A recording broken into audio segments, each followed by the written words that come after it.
Hello students, సర్కిల్లో మనకు last excess 1లో మనకు డైరెక్ట్ కామన్ ట్యాంజెంట్ చెప్పాను. ఇప్పుడు ఇండైరెక్ట్ కామన్ ట్యాంజెంట్ కంపల్సరీగా మనకు డైరెక్ట్ కానీ ఇండైరెక్ట్ కానీ సైన్ మార్క్స్ ఒకటి కంపల్సరీ కాదు. ఎక్సైజ్ ఏలో నుంచి మనకు పాసింగ్ 3 పాయింట్స్ కానీ కాన్సైకిల్ కానీ 2 పాయింట్స్ ఒక లైన్ ఇస్తాడు. దాంట్లో కానీ ఖచ్చితంగా ఒకటి అడుగుతాడు. ఈ ఎక్సైజ్ ఈలో ఖచ్చితంగా డైరెక్ట్ కామన్ ట్యాంజెంట్ కానీ ఇండైరెక్ట్ కామన్ ట్యాంజెంట్ కానీ అడుగుతాడు. ఆల్రెడీ ఇంపార్టెంట్ చెప్పాను. ఇప్పుడు ఇండైరెక్ట్ కామన్ ట్యాంజెంట్ ఇది చెప్పేస్తే ఇక్కడికి సర్కిల్ 22 మార్క్స్ 22 అయిపోయింది. 7 మార్క్స్ చెప్పాను, 4 మార్క్స్ 2 మార్క్స్ చెప్పాను. లాస్ట్ ప్రాబ్లం ఇది అయిపోతుంది. ఇంకా దీనికి రిలేటివ్ ఏమైనా ఉంటే పీడిఎఫ్ పెడతాను, చూసుకోండి. ఆల్రెడీ మీకు సర్కిల్లో మొత్తం important questions plus 2 marks questions అన్నీ చెప్పాను. మొత్తం చాప్టర్ ఈ క్వశ్చన్ చెప్తే క్లియర్ అయిపోతుంది. ఇంకా రిమైనింగ్ క్వశ్చన్స్ అవి ఇంపార్టెంట్ క్వశ్చన్స్ కాదు, మనకు అవి చెప్పడం కూడా అవసరం లేదు. ఇవి చూసుకుంటే చాలు, ఖచ్చితంగా 22 మార్క్స్ వస్తాయి. ఇది అయిపోయినాక నెక్స్ట్ సిస్టమ్ ఆఫ్ సర్కిల్ చెప్తాను.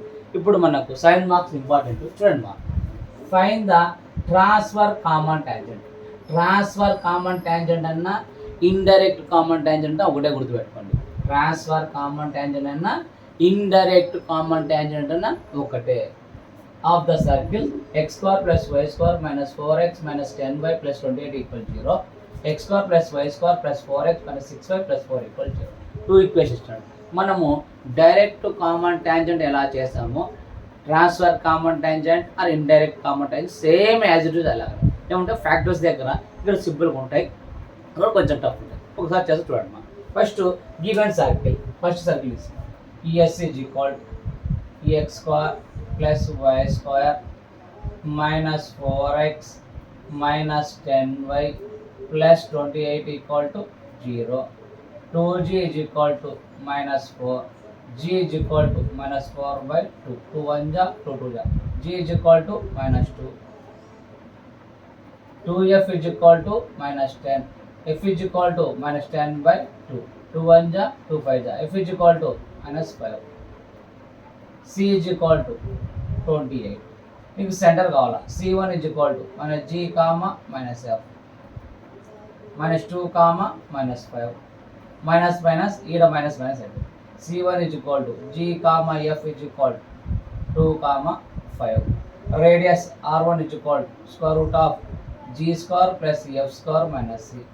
R1 is equal to G square means 2 square, F square means 5 square minus C value ఎంతమా 28. R1 is equal to 2 square 4, 5 square 25 minus 28. R1 is equal to 4 plus 25 29 minus 28. అంటే R1 is equal to root 1. R1 is equal to 1. R1 is equal to 1 వచ్చింది. మనకి ఏం కావాలి ఇప్పుడు? Second equation. Second equation చూడు, s dash is equal to x square plus y square minus 4x. Second equation, x square plus y square plus 4x minus 6y plus 4 equal to 0. 2g dash is equal to 4. G dash is equal to 4 by 2. 2 1 ja, 2 2 ja. G dash is equal to 2. Next, 2f dash is equal to minus 6. F dash is equal to minus 6 by 2. 2 1 ja, 2 3 ja.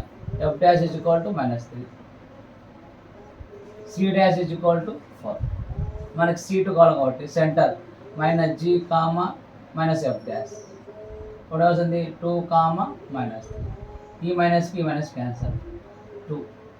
ఇప్పుడు C2 is equal to G dash comma F dash is equal to minus 2 comma radius కావాలి. R2 equal to square root of G dash square plus F dash square minus C dash. R2 is equal to G dash square అంటే minus 2 square plus F dash అంటే 3 square minus 4 చూడు మరి. R2 is equal to minus 2 square అంటే 4, 3 square అంటే 9 minus 4 plus 4 minus 4 cancel. R2 is equal to root 9. root 9 అంటే 3. చూడు మరి ఇక్కడ R1 వచ్చింది R1 plus R2. R1 1 వచ్చింది, R2 ఎంత వచ్చింది 3. R1 plus R2 is equal to 4. అంటే R1 plus R2 ఏమొచ్చింది మనకు 4 వచ్చింది. ఇప్పుడు మనకేం కావాలా?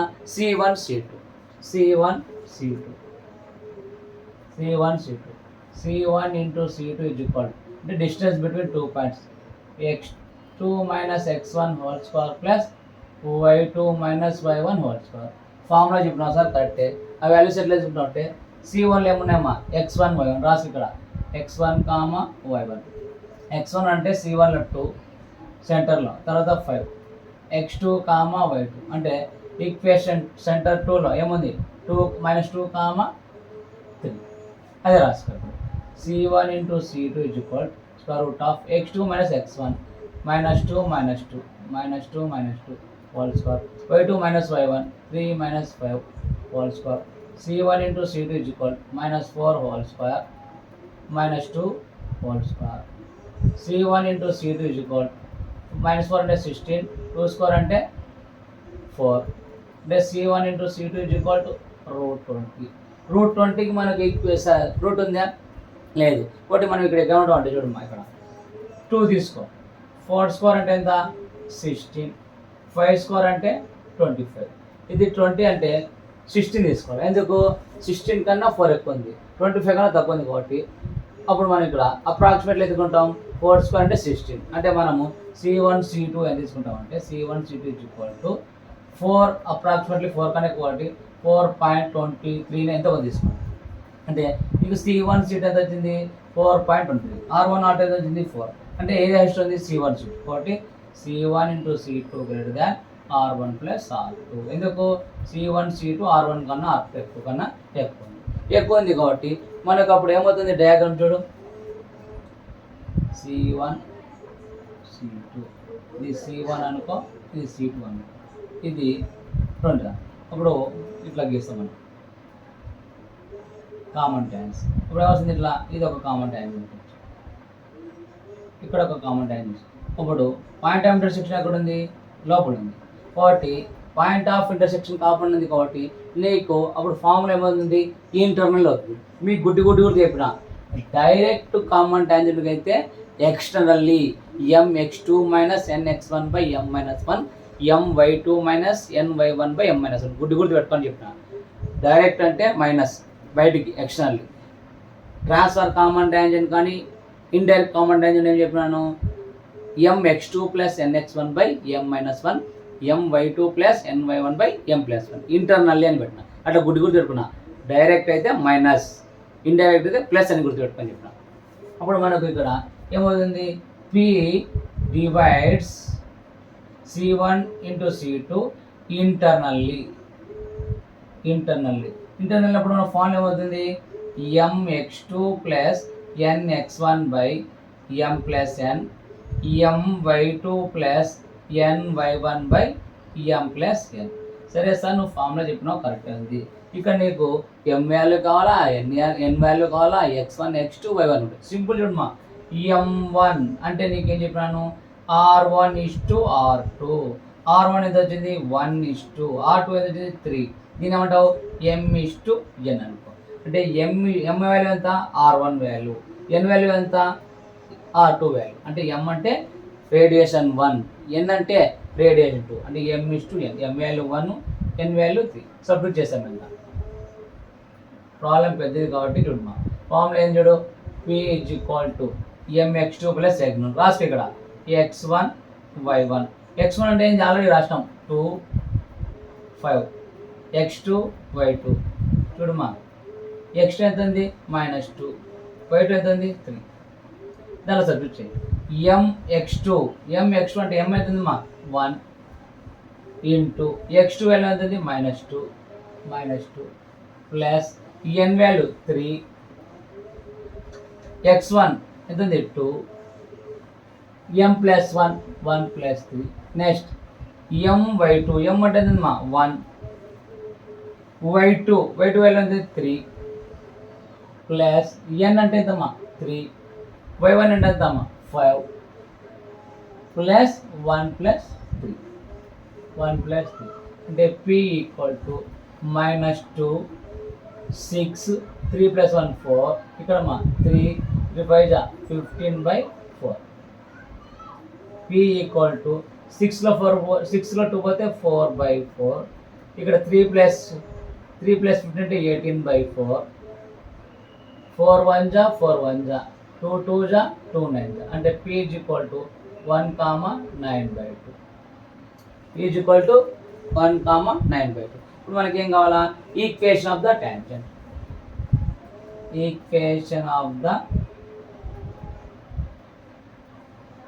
Tangent y minus y1 equal to m into x minus x1. Sir ఇక్కడ x1 y1 ఎక్కడ తీసుకుంటావు? x1 y1 ఇక్కడ పాయింట్ ఉంటుందమ్మా, దీంట్లో ఇది x1 ఇది y1 అంటే y మైనస్ y1 అంటే 9/2, m అంటే తెలుసు, x మైనస్ x1 అంటే 1. క్రాస్ మల్టిప్లై చేయమ్మా. దీన్ని ఏం చేసుకోమంటే ఇది ఇక్కడ పెట్టుకో, ఇది ఈక్వేషన్ 3 అనుకో, ఇది ఈక్వేషన్ 1, ఇది ఈక్వేషన్ 2, అది ఈక్వేషన్ 3. నెక్స్ట్ ఏం చేస్తామంటే cross 2 into y 2y 9/2 equal to m into x mx minus m into 1 m. ఇప్పుడు మా 2y minus 9 equal to 2 into mx 2mx 2 into m 2m. ఇప్పుడు మనకి ఏ ఫామ్లో అనేది ax plus by plus c ఫామ్లో రావాలి. అంటే ax plus by plus c equal to 0 ఫామ్లో తెచ్చుకోవాలంటే 2mx అలాగే పెట్టేసాయి. ఈ 2y వదిలిపోతే మైనస్ 2y మైనస్ 9 వదిలితే plus 9 minus 2m equal to 0. ఏ ఫామ్లో ఉంది? ax plus by plus c equal to 0 form. ఇప్పుడు ఏ అంటే ఎంత ఉంది ఇక్కడ? a is equal to 2m, b is equal to minus 2, c is equal to 9 minus 2m. ఈ ఫామ్ ఉంది. ఓకేనా? ఇప్పుడు మనకి ఏం కావాలి ఇక్కడ? మనకు చూడమ్మా, ఇక్కడ లాస్ట్ మనకి ఏం కావాలంటే d is equal to r1 అనుకో. d అంటే ఏంది మనకు? ఆల్రెడీ చెప్పాను, modulus ax1 plus by1 plus c by square root of a square plus b square equal to r అని ఇంతకుముందు కూడా చెప్పాము మీకు. d is equal to r1. d is equal to r1 అంటే ఏంది? Modulus ax1 plus by1 plus c by a square plus b square equal to r1. r1 అంటే radius r1. సరే, ఇక్కడ సార్ ఫార్ములా చెప్పినాం. ఏ అంటే ఎంత? a is equal to 2m, b అంటే ఎంతమ్మా? మైనస్ 2, c అంటే ఎంతమ్మా? c is equal to 9 minus 2m. A value b r1 తెలిసింది. r1 అంటే ఎంత? ఫస్ట్ రేడియస్ యొక్క వాల్యూస్. ఫస్ట్ రేడియస్ ఎంత వచ్చింది? 1. సార్ ఇది కూడా చెప్పినా కరెక్టే సరిపోయింది. ఈ x1 y1 ఎక్కడ తీసుకుంటావు? x1 y1 సెంటర్లో ఫస్ట్ సెంటర్లో ఏముంది? 2,5 కాబట్టి x1 is equal to 2, y1 is equal to 5. ఈ వాల్యూస్ ఆర్ సబ్స్టిట్యూట్ చేస్తాయి. ఫస్ట్ చూడండి, ఫస్ట్ సర్కిల్ తీసుకున్నా, ఆ సర్కిల్ C1 రేడియస్ కనుక్కున్నా. సెకండ్ సర్కిల్ తీసుకున్నాను, C2 R2 కనుక్కున్నా. R1 R2 చేస్తే 4 వచ్చింది. మనం C2 చేస్తే 4 కన్నా ఎక్కువ వచ్చింది. అంటే 4 కన్నా ఎక్కువ కాబట్టి C1 C2 greater than R1 plus R2. వాటి పాయింట్ ఏమవుతుంది? ఇంటర్నల్ అంటే ఫార్ములా వస్తుంది. ఇక్కడ m అంటే ఏంది? R1 1, n అంటే ఏంది? R2 3, x1 x2 y1 y2. x1 y1 ఎక్కడ తీసుకుంటాను? ఫస్ట్ సర్కిల్లో సెంటర్. x2 y2 ఎక్కడ తీసుకుంటాను? సెకండ్ సర్కిల్లో సెంటర్ తీసుకున్నాను. సబ్స్టిట్యూట్ చేస్తే p పాయింట్ వచ్చింది. ఇప్పుడు equation of the tangent. Equation of tangent అంటే ఏంది? y minus y1 equal to m into x minus x. ఇక్కడ ఎందుకు? స్లోప్ m వాల్యూ కనుక్కోవాలి. m వాల్యూ కనుక్కోవడానికి కోసం మనకు వచ్చిన పాయింట్ ఒకటి x1 y1 సబ్స్టిట్యూట్ చేస్తాం. ఇక్కడ వచ్చేసింది. ఇప్పుడు ఇక్కడ నీకు ఇక్కడ ఈ ఈక్వేషన్ వచ్చింది, ax plus by plus c equal 0 form. ఇక్కడ వచ్చినాక మనం d is equal to r1 అనుకుంటాం. d అంటే ఏంది? మాడ్లెస్ ax1 plus by1 plus c by square root of a square plus b square equal to r1. r1 అంటే ఏంది? First radius value. ABC value ఇచ్చిన ఈక్వేషన్లో ఏ value B value చేసుకున్నాం. x1 y1 ఎక్కడ తీసుకున్నాను? First సెంటర్లో x1 y1 అంటే ఇది 2 5 తీసుకున్నాను. ఇప్పుడు ఈ ఈక్వేషన్లో ఇవి సబ్స్టిట్యూట్ చేయాలి. ఇవి సబ్స్టిట్యూట్ చేస్తే అయిపోయింది. ఒకసారి ఇది నోట్ చేసుకోండి, ఎందుకంటే స్పేస్ సరిపోతుంది. ఇక్కడ చేస్తాను, ఒకసారి నోట్ చేసుకోండి. నాకు చూడండి, వెరీ వెరీ ఇంపార్టెంట్ మా సైన్ మార్క్స్ కంపల్సరీగా క్వశ్చన్ పేపర్లో ఖచ్చితంగా డైరెక్ట్ కానీ ఇండైరెక్ట్ కానీ 5,5 విత్ రేడియస్ 5 ఉంది. ఈ కంపల్సరీగా దీంట్లో మనకు ఒక సైన్ మార్క్స్ వస్తాయి. కాబట్టి ప్రాక్టీస్ చేయండి. డైరెక్ట్ ఇండైరెక్ట్ సేమ్ ఏం లేదు. ఏమంటే డైరెక్ట్ అనేది కొంచెం అక్కడ ఫ్యాక్టర్స్ కనుక్కునే సార్ కొంచెం లెంతీగా ఉంటుంది. నేను ఫ్యాక్టర్స్ కాబట్టి మీకు చెప్పాను, డైరెక్ట్ m వాల్యూ గుర్తుపెట్టుకున్నా సార్ అని. ఓకేనా? ఇప్పుడు చూడమ్మా, మనకి ఇవన్నీ వచ్చినాయి. ఫార్ములా ఏం చెప్పాను? d is equal to r1. చూడమ్మా, d is equal to r1 అంటే ఫార్మ్ ఏంది? ax1 plus by1 plus c by square root of a square plus b square is equal to r1. చెప్పినా కదా, ax1 ప్లస్ b1 ఇది formula చెప్పినాను. ఇప్పుడు substitute చేద్దామమ్మా. e అంటే ఎంత నీకు? చూడమ్మా, e అంటే 2m. ఈ x1 అంటే ఎంత? x1 అంటే చూడు 2. 2 ప్లస్ బి వాల్యూ అవుతుందమ్మా -2 -2 y1 అంటే ఎంతుందమ్మా y1 5 ప్లస్ సి వాల్యూ అవుతుంది ప్లస్ సి ఇదంతా c value 9 - 2m modulus by a square అంటే 2m square 2m whole square plus b square అంటే -2 whole square square root of r1 అంటే 1 చూడండి ఇప్పుడు 2 × m 4m అదే కదా 2 × m 4m minus plus into minus 5 2 జా 10 plus 9 - 2m by square root of 2m square అంటే 4m square -2 square అంటే 4 = 1 చూడమ్మా 4mలో 2m పోతే 2m -10లో 1 పోతే -1 బై చూడమ్మా ఇక్కడ square root of 4m square చూడమ్మా ఇక్కడ ఏంది ఇక్కడ 4 ఉంది ఇక్కడ 4 ఉంది 4 common the 4 common say m square plus 1 = 1 ఇప్పుడు క్రాస్ మళ్ళీ చేద్దాం ఇట్లా 2m - 1 బై వద్దుమ్మా స్క్వేర్ క్రాస్ మళ్ళీ చేస్తే square root of 4 × m square plus 1 అంటే square root of 4 × m square plus 1 ఇప్పుడు ఏం చేయాలా స్కోరింగ్ ఆన్ బోత్ సైడ్ ఎందుకు రూట్ పోవాలంటే స్కోరింగ్ ఆన్ బోత్ సైడ్ చేయాలి అప్పుడు ఏముంది 2m అంటే 2m - 1 whole square equal to square root of 4 × m square plus 1 whole square రూట్కు స్క్వేర్ క్యాన్సిల్ అయిపోయింది ఇప్పుడు 2m - 1 హోల్ స్క్వేర్ ఇక్కడ ఏమ్మా 4 × m 4m స్క్వేర్ ప్లస్ 4 × 1 4 ఇది ఏముంది a - b whole square a - b whole square problem లెంతీగా ఉంటుంది కానీ చాలా సింపుల్ మా ఒక 2-3 సార్లు కానీ ప్రాక్టీస్ చేసినారా 7 మార్క్స్ వస్తుంది ఈజీగా సెకండ్ ఇయర్ పాస్ కావాలంటే సర్కిల్ చాప్టర్ మొత్తం 22 మార్క్స్ అంటే 20 మార్క్స్ ఈజీగా వేసుకోవచ్చు చూడమ్మా ఇప్పుడు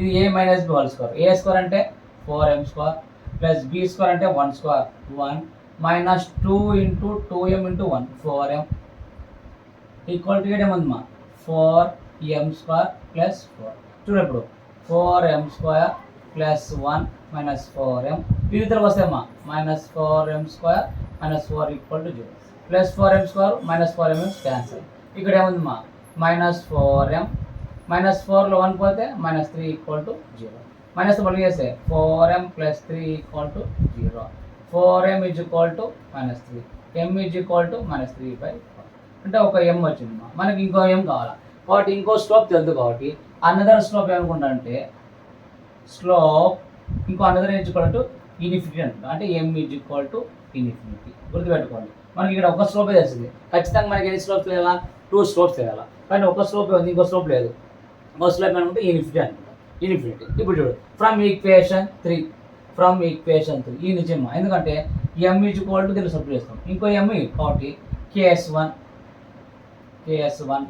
m = -3/4 ఫ్రమ్ ఈక్వేషన్ 3 ఈక్వేషన్ 3 అంటే కదా y - 9/2 = m × x - 1 అంటే y - 9/2 m అంటే ఎంతమ్మా -3/4 x - 1 చూడమ్మా క్రాస్ మళ్ళీ చేయి దీన్ని ఏం చేస్తాం first 2 × y 2y - 9/2 = -3 × x -3x plus 3 × 1 = 3/4 ఇది వచ్చింది ఇప్పుడు చూడమ్మా మొత్తం ఎల్సిఎం తీసుకుంటే మనకు ఎల్సిఎం అవుతుంది 4 కాబట్టి ఎల్సిఎం 4తో మల్టిప్లై చేస్తాం ప్రతి దాన్ని ఎల్సిఎం 4 వచ్చింది కదా ఎల్సిఎం 4 ఉంది 2 × 1 = 2 2 అంటే మనకి ఏముంది 2 ఉంది 2y - 2 1 = 2 2 9 2 = 18 4 1 = 4 1 అంటే -3x ఇక్కడ 4 1 = 4 1 ప్లస్ 3 గుర్తుపెట్టుకోండి ఇక్కడ ఎల్సిఎం వచ్చింది 4 వచ్చింది 4తో మల్టిప్లై చేస్తున్నా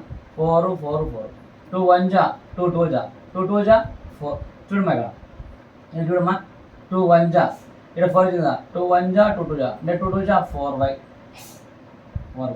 2 1 = 2 2 9 2 = 18y = 4 1 = 4 1 -3x ప్లస్ 4 1 = 4 1 ఏమవుతుంది 3 ఇప్పుడు మనకు -3x వస్తే 3x ప్లస్ 4y -18 ప్లస్ 3 వస్తే -3 = 0 ఏమొచ్చింది మా 3x plus 4y -18 -3 -21 = 0 okay equation ఒక ఈక్వేషన్ వచ్చింది. ఇంకో ఈక్వేషన్ రావాలి. ఇంకో ఈక్వేషన్ అంటే ఇంకో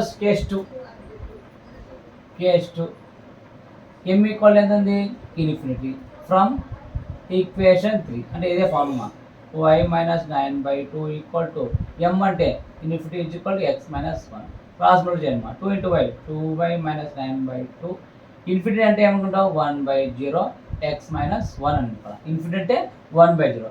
ఈ మొత్తం వెళ్తురు వచ్చింది అనుకో 2y minus 9/2 into 0 is equal to x minus 1.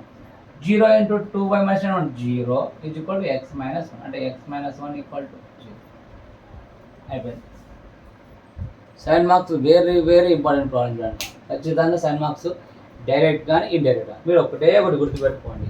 చూడమ్మా డైరెక్ట్ కామన్ ట్యాంజెంట్ ఇచ్చాను అనుకో ఫార్ములా ఏముంటాయి mx2 minus nx1 by m minus 1 my2 minus ny1 by m minus 1 మీరు గుర్తుపెట్టుకొని రాసుకోవాలా. డైరెక్ట్ కామన్ ట్యాంజెంట్ అడిగినాడు అనుకో ఇది ఫార్ములా. అట్లా కాకుండా indirect common tangent or transfer common tangent indirect అనే ట్రాన్స్ఫర్ ఫార్ములా ఏమొస్తుంది mx2 plus nx1 by m plus 1 my2 plus ny1 by m plus 1 గుర్తుపెట్టుకోవాలి. మీరు రాసుకుంటే నీకు ఎగ్జామ్లో గుర్తొస్తాయి. ఎందుకు ఇక్కడ నీకు సర్కిల్ ఇండైరెక్ట్ కామన్ ట్యాంజెంట్లో 2 సర్కిల్కు పాయింట్ ఆఫ్ కాంటాక్ట్ ఎట్లుంటాయి ఇంటర్నల్ ఉంటాయి. ఇంటర్నల్ అంటే కలపడం ప్లస్ ఉంది. అదే డైరెక్ట్ కామన్ ట్యాంజెంట్గా ఉంది పాయింట్ ఎక్స్టర్నల్ ఉంటాయి కాబట్టి బయట దొబ్బుతాం కాబట్టి మైనస్. అలా గుర్తుపెట్టండి. 7 మార్క్స్ వెరీ వెరీ ఇంపార్టెంట్.